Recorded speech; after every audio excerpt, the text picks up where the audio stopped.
大家好啊！今日咧想同大家講講濾水器啦。咁究竟濾水器係點樣運作嘅咧？本來應該匆匆忙忙有難有餘，現在是匆匆忙忙連滾帶爬。另外，水入面究竟有啲咩古靈精怪嘅嘢，我哋真係要去處理佢嘅咧？好啦，唔好嘥時間，開卷有益，我哋就開始啦。首先，大家係咪以為咧濾水器入面嘅濾材咧係好多細窿，然後咧啲水就穿過咗佢，上面剩低嘅污糟嘢咧就殘留咗喺度啦，咁啊達至咗淨水嘅效果咧？事實上就並唔係咁樣樣嘅。咁今日向大家講講啦，濾水器主要係有3個功能嘅。第一個功能咧就係正如頭先所講嘅隔篩啦，即係咧好似個筲箕咁樣樣，就阻擋一啲大粒嘅嘢，唔俾佢穿過。咁第二樣嘢咧，佢就係叫吸附啦。咩叫吸附咧？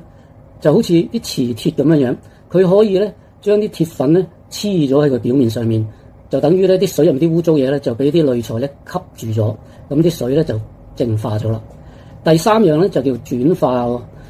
咩叫轉化咧？其實佢就係將一啲有害嘅物質轉化成一啲無害嘅物質，等佢可以繼續喺個水入面，但係咧對我哋身體冇害。咁呢個就係轉化功能啦。咁濾水器基本上就係靠呢3個功能嚟令到啲水最終得到淨化嘅。另外，首先我哋講講水入面有咩污染物先啦嚇。常見嘅有孢子蟲啦，佢嘅尺寸大概係1至10微米。咁好啦，細菌啦，退伍軍人菌同埋呢個叫做大腸桿菌喺水源入面咧，好多時都會見到嘅。佢係0.5微米左右。咁病毒咧就以冠狀病毒為例啦，佢係0.12微米，佢係比細菌仲要細啲嘅。咁另外一啲叫 VOC 嘅嘢啦，呢啲係多數係一啲微生物喺水入面代謝出嚟嘅產物，即係嗰啲排泄物啊。咁統稱係毒素，譬如話有外毒素啦、組毒素啦、二甲基硫啦呢一類啦。咁佢係0.0004微米左右啦。咁再落去 PFAS 啊、三氯甲烷啊，呢啲都係差唔多尺寸啦。咁重金屬咧再細少少啦，餘氯啦呢一類都係咁上下嘅。而再補充一樣嘢咧，水嘅尺寸係0.0003微米喎。咁好啦，我哋又睇睇濾材咧，究竟邊啲係有隔篩功能嘅咧？咁通常佢3大類嘅，第一類我哋叫做微濾 microfiltration。咁佢包括有啲咩咧 ？PP 棉啦，我哋熟悉嘅陶瓷濾芯啦，仲有一啲蒸濾布咁樣樣。咁佢嘅精度咧大概係0.5至到5微米中間。咁好明顯咧，孢子蟲佢係可以處理嘅，細菌咧基本上就掹緊啦。咁至於病毒打下嗰啲，佢基本上係隔唔到嘅。咁第二種我哋叫 ultrafiltration， 叫做超濾。咁超濾咧就係0.01至到0.05微米。咁基本上你見到咧呢啲微生物類嘅嘢咧係去到病毒佢都可以隔走佢哋嘅。咁打落嗰啲就唔得啦。啲化學類嘅嘢佢就唔得啦。咁第三種咧再精啲嘅咧叫做 RO 膜，佢嘅精度咧係0.0001微米啦。咁大概係實際冇呢個精度嘅，佢係0.0003微米左右啦。咁佢大部分嘅嘢都可以過到噶咯喎。除咗水之外，水就可以直過嘅。咁氟化物啦，氟化物大概可以過到6-7成啦。咁好啦，喺度補充一下，點解RO 膜？咦，你見下啲水係0.0003微米？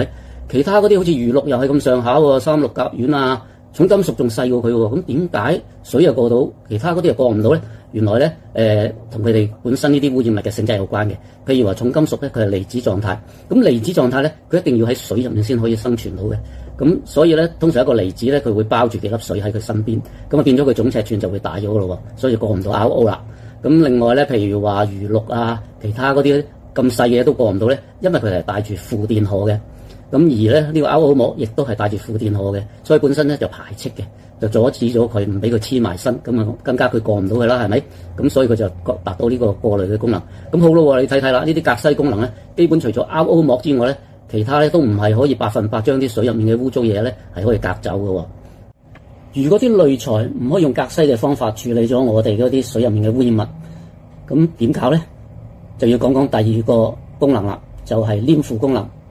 講黏附功能咧，我哋就要了解一下咯。一個成語叫做親疏有別，親就係親水性，就好似一條魚咁樣啦。見到啲水咧就好開心喺入面游嚟游去嘅。疏咧就係疏水性，就好似一個唔識游水嘅人跌咗落海咁樣啦。咁佢見到有嘢咧，佢就會攬住嘅咯，希望盡快可以爬翻上岸。咁呢個就係疏水性。咁好啦，咁我哋又睇睇啦。我哋之前講嘅污染物入面咧，原來咧都有分疏水性同埋親水性嘅。咁嗱，好似咧細菌本身咧都有2大類嘅，有一部分係親水性，有一部分係疏水性。病毒亦都係有一部分疏水性，一部分親水性。咁我哋講 VOC 咧，佢大部分都係親水性嘅，就唔中意上岸嘅。咁然後 PFAS 啦， PFAS 咧大部分都係疏水性嘅，見到啲嘢就攬埋去噶啦。咁有少部分咧就係親水性嘅。咁其他啦，譬如話三氯甲烷啊呢啲都係啦，稍為嘅疏水性啦。咁重金屬啊、餘氯嗰啲咧就真係親水性嘅，佢哋真係唔中意上岸嘅。而家睇翻咧，我哋嘅濾材啦，有 PP 棉，有陶瓷濾芯啦，亦都有活性炭。咁一啲疏水性嘅污染物咧，佢哋咧就會主動咁樣走埋去，見到佢哋就好似水泡咁攬埋去噶啦。咁當然啦，呢個有強有弱嘅 PP 棉呢啲就比較弱啲噶啦。咁陶瓷濾芯就會稍微高啲，而活性炭就係好高，而且超級高添。點解咧？因為咧佢除咗呢個疏水性嘅吸力之外咧，仲有另外一個叫做 van der Waals force 嘅化學吸力，咁咧令到咧呢啲水入面嘅疏水性嘅物質咧更容易黐咗喺佢上面。所以你睇到最尾咧，你就會見到啦，大部分嘅水入面嘅污染物咧都可以俾活性炭吸咗嘅，除咗一部分嘅嘢啦，就係啲水溶性嘅重金屬啦，同埋啲氯氣咁樣樣。咁係啦，如果以吸附嘅能力咧，我哋就可以分析到呢度啦。如果我哋用埋活性炭咧，我哋基本上大部分嘅嘢已經處理到咯。水入面咧就剩低一啲好親水性嘅污染物啦。咁呢啲咧係游離子嘅狀態。咁包括啲咩咧？鉛啦、鎳啦，同埋一啲我哋叫次氯酸根嘅餘氯。咁我哋要點處理佢咧？咁就要用不得不提第三個方法啦，就係將佢哋轉化啦。咁要提到轉化咧，就要不得不提一個好重要嘅濾材，就係叫 KDF。咁 KDF 咧係一種咧由好高純度嘅 zinc 砷同埋 copper 銅合成嘅一種合金啦。佢哋浸喺水入面嘅時候咧，佢哋會產生一個微電流，咁就會產生一個叫做電子嘅交換。咁當水入面有一粒，舉例嚟講啦，當水入面有一粒鉛嘅游離子，好開心喺水入面咁游緊水嘅時候咧，砷咧就會將身上面嗰兩粒電子咧夾硬執俾佢，就拉佢埋嚟，等佢唔可以再係一個離子嘅狀態，就變翻一個固體黐住喺度。而砷咧就因為佢執咗兩粒電子俾人咧，佢就變咗粒游離子，佢就跳咗落水入面，好開心咁喺度游水啦。咁呢個就係一個離子嘅交換啦。咁砷本身都係一種健康嘅補充劑嚟嘅，維他命 A to zinc 嘅 zinc 就係砷啦。咁係啦，同樣咧，餘氯亦都係呢個方法嘅。餘氯咧，佢入面咧亦都係受到砷嘅影響，將嗰兩粒電子執咗俾佢之後咧，佢自己就拆解咗，變咗一種咧叫做氯化物 chloride。咁氯化物係咩嚟嘅咧？大家都有食㗎啦。其實平時因為我哋食嘅鹽咧就叫 sodium chloride，就係叫做氯化鈉。即係話氯化物呢樣嘢咧，我哋日日都喺度吸收緊嘅，對我哋係人體冇害嘅。好啦，咁嚟到呢度咧，我哋就明白咗咯。轉化就係將一啲有害嘅嘢咧轉化咗成一種冇害嘅嘢，令到我哋個身體可以吸收咗佢。咁所以嚟到呢度咧，我哋而家成個淨水過程咧就已經圓滿解決咗咯。水入面所有嘅污染嘅嘢咧都可以被清理晒啦。了解完濾材點樣運作之後咧，咁而家就要進一步咯。我哋要學下點樣去揀濾水器喎。咁就嚟一個濾鬥濾啦。第一樣嘢咧，我哋要注意嘅咧就係我哋唔好淨係靠一兩種濾材咧幫你處理晒水入面嘅所有問題啦。我哋要交俾專業嘅濾材去處理專業嘅事，咁就會比較好啦。呢個濾水器。第二樣嘢咧就係濾水器咧必須要係密封嘅。我哋咧就盡量唔好揀一啲咧係要經常可以打開個蓋嚟換入面濾芯嗰啲。點解咧？因為我哋要避免二次污染。每一次你打開個蓋嘅時候咧，其實佢接觸到空氣咧，佢都有機會滋生咗啲微生物喺入面嘅。特別係你嗰個蓋咧係濕濕立立，咁好多微生物就好中意嘅，特別係毛菌嗰類咯。咁佢就會寄居咗喺個殼上面啦。如果你裝翻落去嘅話咧，呢啲嘢咁嘅微生物咧就會喺入面咧滋生，形成咗一個二次污染啦。咁最簡單嚟講咧，佢哋會因為新陳代謝嘅時候會製造一啲毒素出嚟啦。咁呢個係冇必要啦，係咪？第三樣嘢咧就係我哋嘅濾水器咧，正如我哋頭先所講啦，濾材最主要嘅功能唔係隔篩，隔篩只不過愛嚟隔啲泥沙石類啊、鐵鏽啊嗰類型嘢，或者係一啲真菌啊、毛菌啊嗰啲。佢最主要嘅過濾咧係嚟自咩啊？吸附同埋轉化啊嘛，係咪？咁呢啲吸附同埋轉化嘅過程咧，唔係即刻會發生嘅喎。咁所以我哋要俾足夠嘅時間佢，令佢同水嘅接觸嘅時間夠長嘅話咧，先至可以將水入面呢啲污染物移除嘅喎。有一啲濾芯咧，佢雖然好似好多濾材喺入面，有6、7種，但係咧佢每一層都好薄嘅。你啲水咧經過佢嘅時候咧，都滾水淥腳咁樣喎。咁夠唔夠時間俾佢轉化或者吸附嗰啲水入面嘅污染物咧？我就覺得未必夠咯，係咪？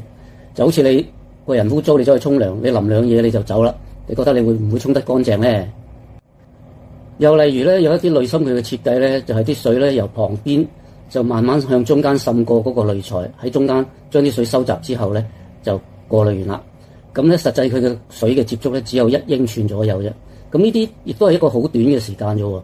加上咧水咧就經常咧都係揀條最近嘅路行嘅，佢不斷咧都係重複行翻同一條路。咁你只要喺最近嗰個位置咧，慢慢佢已經吸附咗好多污染物嘅時候咧，佢嘅效能就會降低嘅喎。所以呢一種咧，我哋都唔係好建議大家選用嘅。會揀呢一種咧由上而下啦，經過10英寸，而且唔同嘅濾材嚟過濾嘅。佢唔單止咧時間充足喎，而且咧係有專家會診，專業嘅醫生同你專業醫你唔同嘅病。咁你會揀邊一種咧？一個咧係，另一個咧就係。所以我估你識揀啦。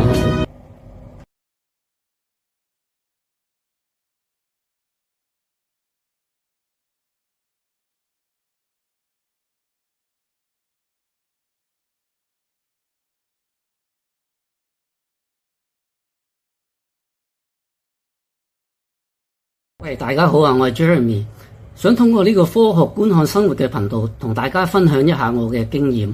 我會通過呢啲科學嘅常識嚟展現一下日常生活入面嘅瑣碎事，希望大家喜歡啦，多謝。